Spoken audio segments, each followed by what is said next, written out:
You know that God is there for you. Only that thought should make you happy. And sometimes I go to churches, I don't know if you have the same impression, and I see long faces. Even when we are singing something that says, I'm happy, we are not happy.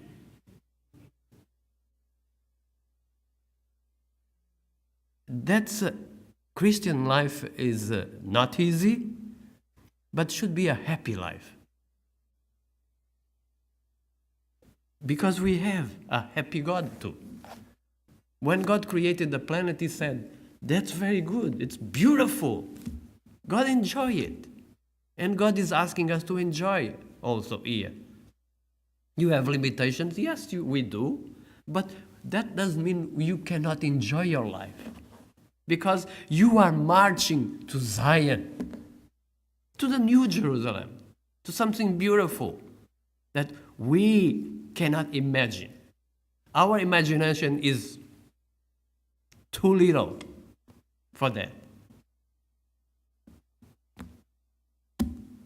I remember when I was in college, and you probably went to the same situation. College students, they don't have lots of money.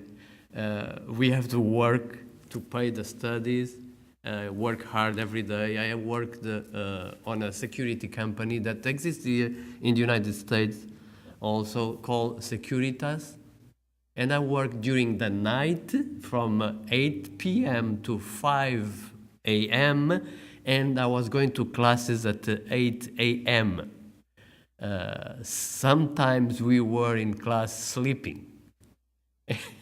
Because when you spend the entire night working and work hard, sometimes you're not aware what's going on around you. And one day we received a communication from the college, the director, that to finish our class, we needed to have assignment and write a memo about Ellen G. White. And several subjects, everybody picked a different subject. But the Ellen G. White Estate Center was in London, in the Seventh-day Adventist school called Newbold College. And I was in Switzerland and in France in a Seventh-day Adventist college called Collonges-sur-Salève. There was 1,600 miles between Collonges and London. And I have enough money for the trip. And so I told my roommate, I am going to hitchhike. And he said, you crazy? You're going to hitchhike from Geneva to London?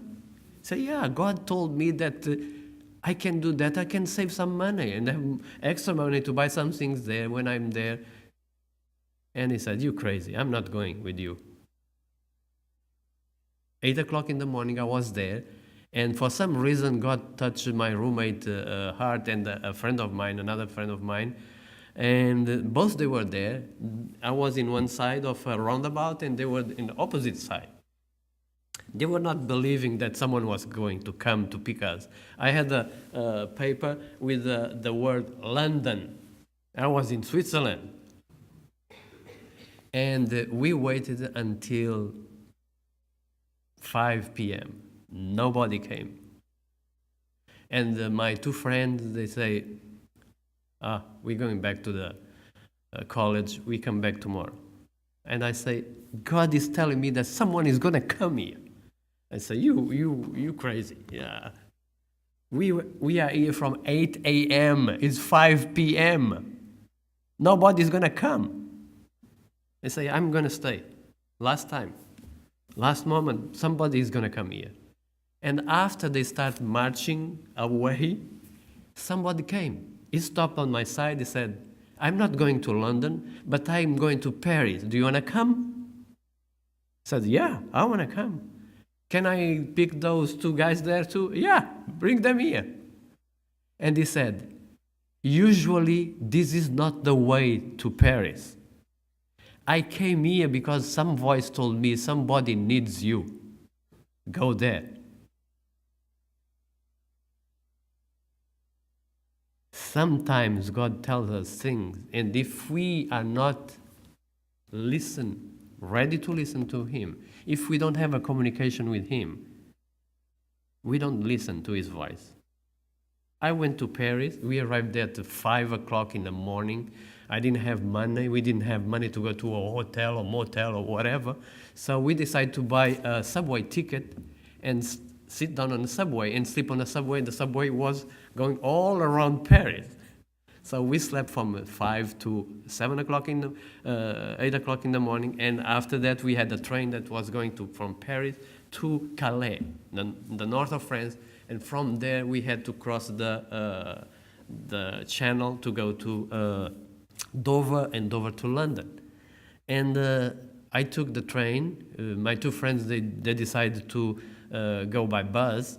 I took the train because it was less expensive, and my money was really short. And I arrived at Calais was probably about 11 p.m.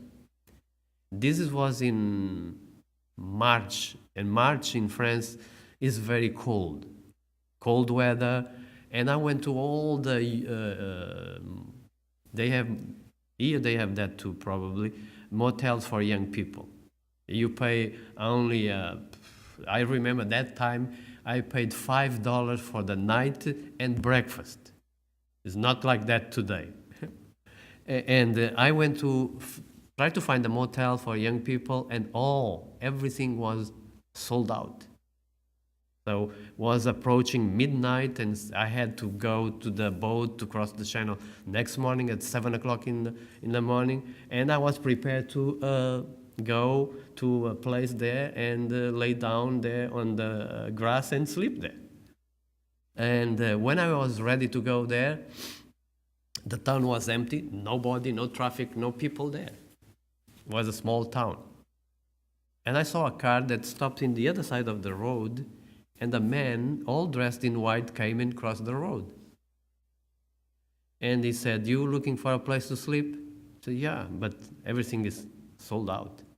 And he said, "No. You see there, you go there, turn right, and there is a place for you there." So I bent over, put my backpack on my back, and when I looked, no car, no man. And I said, "Well, I'm going to go there. Maybe I have a place there." So I turned there. I knocked at the door, and the old lady came, and she said, "We had only one place available.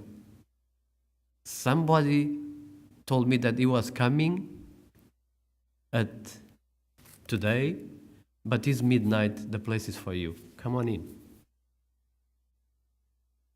And when I fill up the paperwork, and she asked for the religion, and I put there that I was Seventh-day Adventist, and she said, "What is that church? I never heard about the church." So I had the opportunity to talk with her for a moment before I went to bed about the Seventh-day Adventist church, and she said, "That's the first time I hear about that." Next day, she had people from all over the world, and everybody spoke English, and she didn't speak English. And she trusted me in a way. She said, "Can you help me with all the money because they have to pay and everything? I don't understand what they're saying." When God guides you, He opens everything for you. We need only to trust Him. That is our biggest problem, is to trust God. We don't trust God. We say, "God, help me to do this," but we try to do things for God. And that doesn't work like that. When God says, "You trust me," and you say yes, you have to put everything in God's side. I had, when I was a pastor, I had 3 churches, and I had one day the head deacon came to me and said, "Pastor, there's a lady that lives she sits on the last bench there, and when she goes home, the bench is full of papers. She doesn't know that is something to put the papers on there. I'm tired to clean everything. And I asked him, did you speak with her? No, not yet. No, speak with her and ask her why she does that. And one day, next Sabbath, he went there, and when the lady was ready to go home, he said, I want to speak with you. And he said, why every Sabbath you leave all the papers, everything in here? And she said, I'm leaving the papers because every paper, if you open the paper, there is a request there to God. There's a problem, something that I ask God, and God says, bring everything, all your trouble, all your problem to my house, and I will take care of that. So she was bringing everything to the house of God. And she left the papers there. She said, because now God is going to take care of that. God is a personal God. It's a God that cares about you. You still have your Bible open in Judges chapter 6. It's very interesting. He is talking about Gideon. Israel was in a very difficult situation here. If you read the first verse on chapter 6, says, and the children of Israel did what? Evil in the sight of the Lord. And the Lord delivered them into the hands of the Midianites 7 years. So Israel was in a very difficult situation because of God? No, because of them. They did evil. God did all those wonders for them. Remember, very quickly, God's people, they were taken out of Egypt. They came to the Canaan, the promised land, and God gave them land. A beautiful land. Israel was not like today. That land today is almost desert. That time was a beautiful land. And God gave land to each tribe, and they were supposed to be a blessing for the people surrounding them. And what happened? They start not being a blessing, they start imitating, doing things that the other people they did. And they came to a situation that God was saying, no more.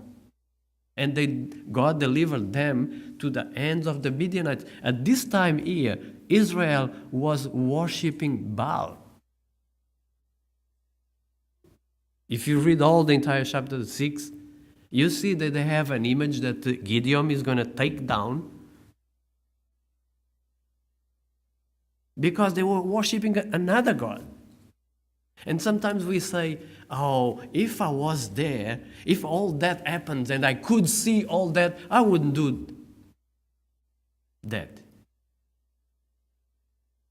They saw all that, and they went to the wrong way. And we do the same thing. Today we do that. We are not different from them.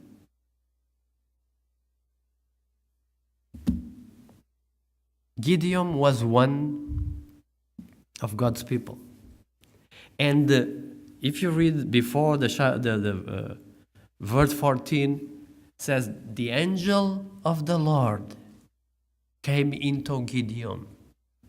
When the Bible talks about angel of the Lord, you know what that means? Jesus himself.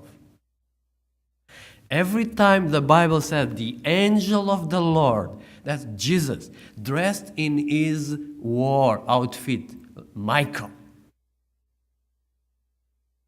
When Jesus will come out of the sanctuary, the Holy of the Holies, he was going to come here as Michael.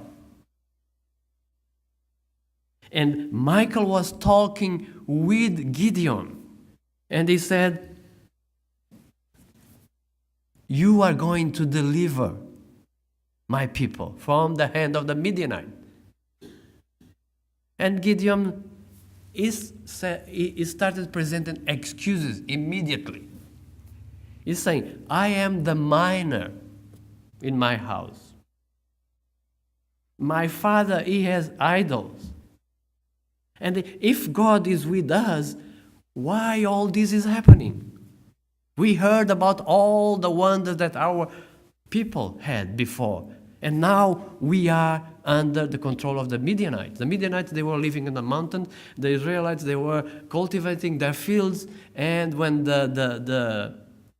have everything ready, the Midianites, they came down, destroy everything and rob everything, year after year. And they were tired, and they thought that God was not with them. And Gideon said, God is not with us.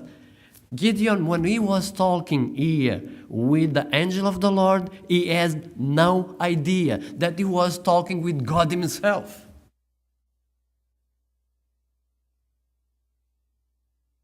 How many times God is talking to you and you have no idea that God is talking to you? God can talk to you in different ways.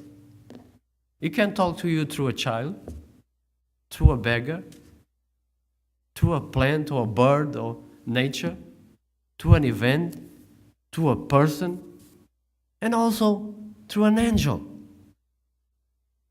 Some of us, we are going to entertain angels without what? Knowing it. So Gideon was talking with Jesus himself, and he had no idea that was Jesus talking to him. And if you don't have a communion, a contact with Jesus, with God every single day, and you know his voice, because if you talk with a person every day, when that person calls you on the phone, do you know exactly who is calling? Yeah. If your son, your daughter calls you, you know that is your son, is your daughter, because you recognize the voice. And if you do the same with God, you talk with God every single day, you are going to know that is God talking with you. Here, Gideon received God himself, Jesus. And he does know that is Jesus. If you read after the verse 14, Jesus vanished in front of him. And he realized that was Jesus himself talking with him. And he said, I am going to die because I spoke with God face to face. Then he realized that he was talking with God himself, not before.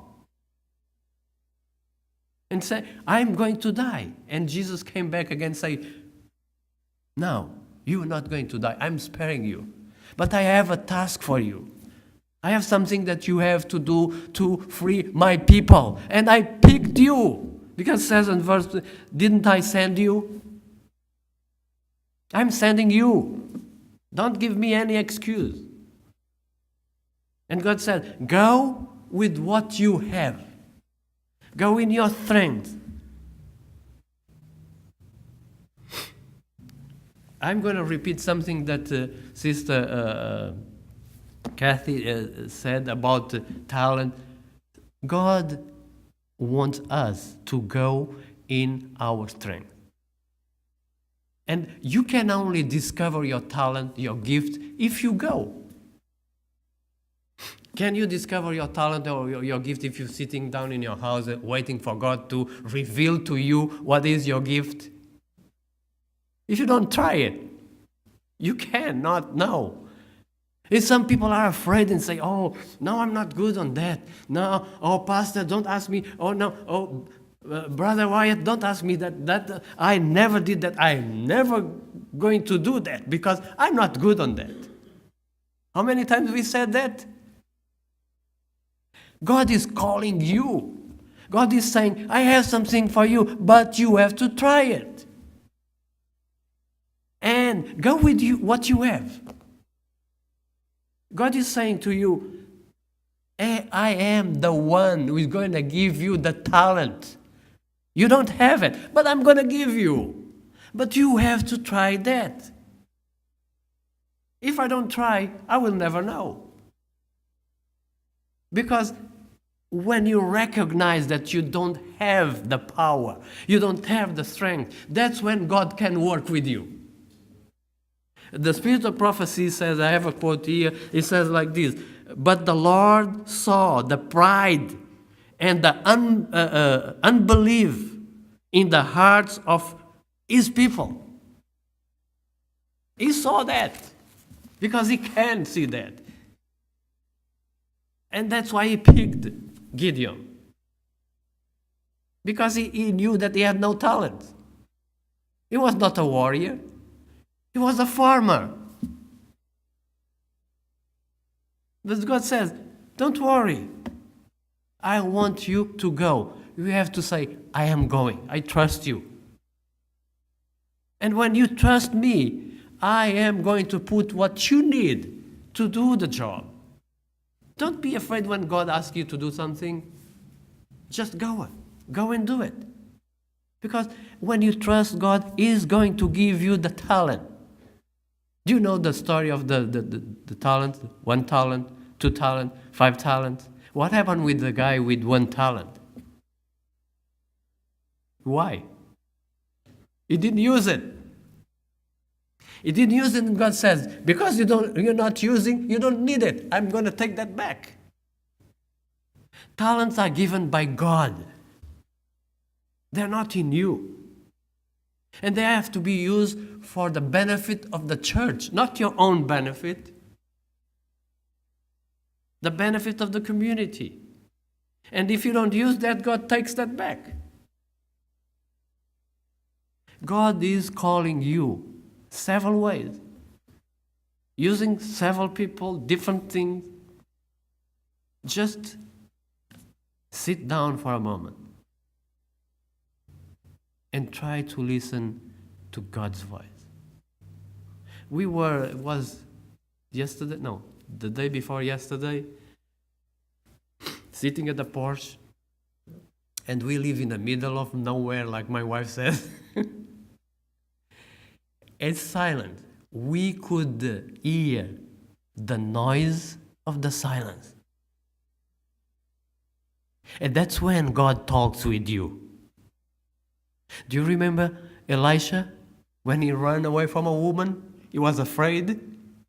He did all big things. He killed 800 people. But when a woman wants to kill him, he ran away. He didn't trust God. And he was sitting there, and there was a big wind, there was lots of things, thunder, when God spoke with him. When? Do you remember? When God spoke with him, what was the condition? Sorry? I cannot hear you. So, it was silence. Total silence. And he spoke. He said, why are you here? If I'm with you, you don't need to do that. And the same with Gideon. So Gideon, you have nothing. I know that. I just want you to trust me because I'm going to give you what you need to achieve, to do the task. It's not you that is going to do anything. I'm using you. I'm putting the power, my power on you. There is a big difference when you go with your power and when you go with God's power. When you go with God's power, nothing can stand in front of you. Because He is in front of you opening the way. Stop for a moment. Sometimes we are too busy. This, that, and now, the bathroom now has a problem. I have to fix. Stop for a moment. Sit down and try to listen to God's voice. Because He has a message for you. He has something for you. He wants you to be engaged in the last work. And every single one of us here today, we should be doing that. We sang Marching to Zion. Do we really want to go and march to Zion? Yes or no? Yeah. If we want to march to Zion, what we have to do? To march. Can I go to church or from here to the bathroom if I don't move from here? I have the desire. But if I don't do it, I'm not going there. So if we are marching to Zion, we have to march as an army, God's army. And if when we do that, He is going to pour out His power upon us. That's how God works. And we know the story. Gideon had lots of excuses. He asked for signs. Do you remember what he did? I'm going to put something, a fleece there, and if it's wet and soaked, then I can have water coming from that. I will trust you. And God did that, and what he did again? He asked for another same sign. Say, I'm going to put again that. Because he was not trusting God 100%. Finally he said, okay, let's go. Call all the tribes. It's interesting, when I was reading this, there is one tribe that stayed back. Do you remember the tribe? It's one of the sons of Joseph. Joseph had two sons. Ephraim stayed back. They say, let those guys go. And if that was okay, if things they go okay, we go too. I don't want to criticize anybody, but I know people like that. They say, oh, like my friends on the hitchhike, you go there, if that works, we are there for you. Some people, they say, oh, do that first. If that worked for you, I will. I'm with you. Doesn't work like that with God. God says you have to go first. No matter what. If you stay back, it's over. If you read on Revelation, I'm not going to tell you the chapter for you to research. Revelation as the list of the 12 tribes that are going to be in heaven. And there is one tribe that the name is not listed there. I was surprised. I read that twice, 4 times, 5 times, 6 times, say something is wrong in here. There's a name of one tribe because of what they did. They're not listed in Revelation. So sometimes we do like that. We want to see first. If things are okay, we go. Don't do that with God. Just say, I'm here. Use me. And Gideon, after God gave him the signs, the 2 signs, he said, okay, I'm going to call everybody. He called everybody, and he had 22,000 people, more than 22,000 people. And God came to him and said, Gideon, those are too many. And you know what says the spirit of prophecy? Gideon was astonished with the words of God.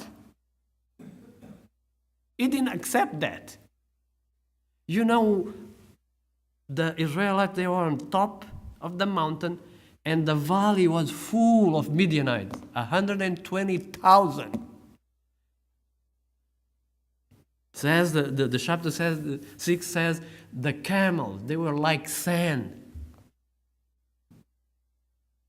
And Gideon had 22,000 men, and God said, too many. And Gideon said, what's going on? There are too many. Gideon didn't understand what God told him before. That God told him before, it's not you, it's me. Sometimes we do the same. God tells us one thing and we don't understand. And we go and do different.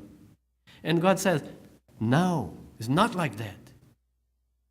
So Gideon said, okay, too many, I'm going to talk with them. Gideon talked with them, and he had, how many stayed there? 10,000. And Gideon thought at that time, well, 10,000 is a good number. There are 120,000. It's unbalanced, but God is with us. And God came again and told him what? Too many. Can you be and place yourself in Gideon's situation? What would you think? God was trying to show him that the job was going to be achieved by God himself.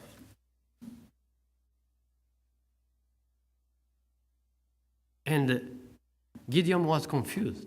10,000 are too many. And God said, I'm going to do a test. The guys, they go there and they lick the water with this tongue. Those are the ones going to be chosen. How many stayed? 300. 300 men against 120,000. Do you think it's fair? Would you go to war with 300 people against 120,000? Honestly, would you go? No.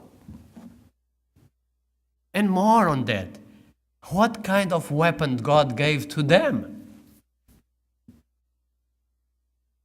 Do you remember?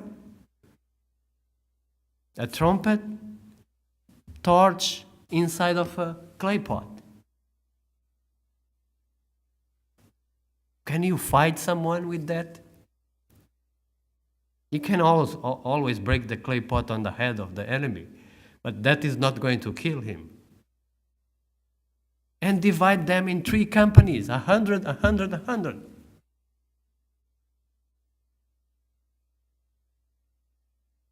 Gideon had to trust God that moment.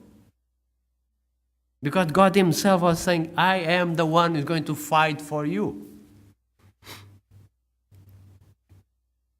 So they went in the middle of the night and they made the trumpet sound. They broke the clay pots and the torches, 300 people. And the Midianites, they start killing themselves. Because God was doing that. The army of God was doing that. And when everything was almost over, Gideon called on Ephraim, the tribe, to finish the ones who were running out of the camp, the Midianite. And in one night, 120,000 Midianites, they were killed there by God's power, by God's army, not by the man. They didn't do anything. They just obeyed God. And that's the most important thing. You need to obey what God tells you to do. And God will do the rest for you.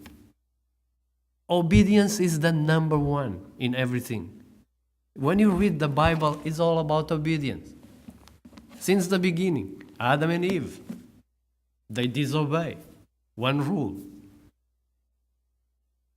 There is a story from that I heard since I was a kid, or the pastors in my church. A man with a huge house. He was super rich. And he said, I'm going to travel. I'm going to be absent for some weeks. I'm going to give you the key of all the departments in my house. But there is a room down on the basement. I don't want you to open that room. You can open all the rooms, but not that one. 1 week went off, and he went to the room and said, what is there? Why he doesn't want me to open that room? 2 weeks, 3 weeks, 1 month, 2 months, 3 months. And one day he said, I'm going to open the room. And he went there, he opened the room. Do you know what he found there? Nothing. The room was empty. The Lord, his boss, was testing him. And when he came back, he said, I know you disobeyed, now you're fired. I told you not to open the room. Not because something important was there, because I wanted you to be loyal to me, to trust me, to obey. And that's what God does with us. Say, don't go to that room. Don't do that. Not because he's a bad boss, because he wants to love you and to save you. He's testing you. The Bible says, I will purify my people like people that purify gold. I will pass them through what? The fire. Have you ever been walked through the fire? I did. It's not pleasant at all. And God is going to test you and going to pass us through the fire. And it's not going to be pleasant. That's the way God uses to purify His people. And by the way, one of the ways in the Spirit of Prophecy says that God is going to purify His church is through the health message. To make the church ready for the last days.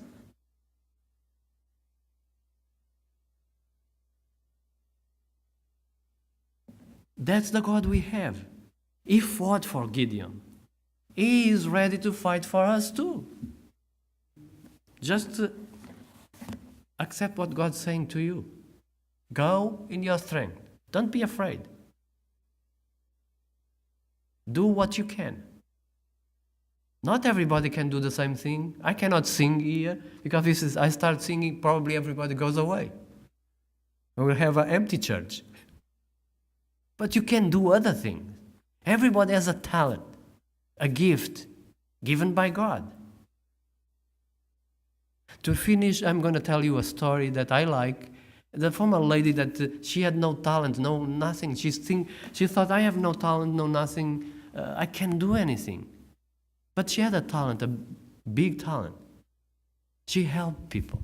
Every time that someone was going to the house, asking for food, asking for clothing, asking for stuff, she was always ready for that. And she was always help people. And one day, a little boy knocked at the door and say, I'm hungry. I don't have eaten all day. I have to travel to my village. And I need some food. And she opened the door, she said, come here, sit down. And she put a glass of milk in front of him. He drank the milk. And he said, now I feel strong, I can walk again. And she thought, I didn't do anything. I just gave a glass of milk to someone. Years later, that lady was sick. And she had to be intervened, surgery. And the surgery was very expensive. And she said, God, how am I going to pay this? She went to the surgery, everything was okay, and she came back and the nurse came with a bill. And when she looked at the bill, it was hundreds of thousands of dollars. She had nothing, no money at all. But she looked down and there was a note down. Handwrite note. Says, paid in full. And underneath that said, with a glass of milk. That's the God we have. That's the God that cares about you. Don't be afraid. He is going to give what you need to fulfill your task. But you have to try to do it. If you don't try, you never find out. So let's do it. Let's tell God, I'm here. Just work with me. And when you recognize that you have nothing, that's when God can start working with you. That's my prayer for each one of us this morning here. Amen.